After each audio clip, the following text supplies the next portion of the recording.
আরামবাগ সর্বত্রই আমরা এই আন্দোলন করব এবং আমরা চাই যে সমস্ত হকার বন্ধুরা আজকে এই বিপদের মুখে পড়েছেন, আপনাদের কাছে আমরা আহ্বান জানাবো, আসুন আমরা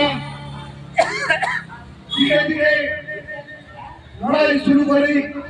রুটি রোজগারের লড়াই, আদানি আমদানিদের বিরুদ্ধে লড়াই, শোষণকারী রাষ্ট্র ক্ষমতাধারী দুর্বৃত্তদের বিরুদ্ধে আমাদের লড়াই। সংবিধানকে আমরা হাতে নিয়ে আমরা ধীরে ধীরে লড়াই করব।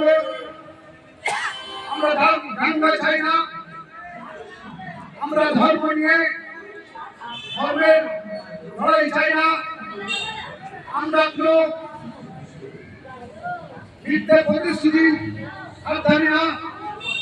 আমরা সে জানি বাবা সাহেব আম্বেদকর যে মূল্যবান সংবিধান ভারতবর্ষ তথা পশ্চিমবঙ্গের মানুষের হাতে হাতে তুলে দিয়েছেন, তার অধিকারকে দিয়েছেন, ভোটের অধিকার, খাদ্য বস্ত্র বাসস্থানের অধিকার।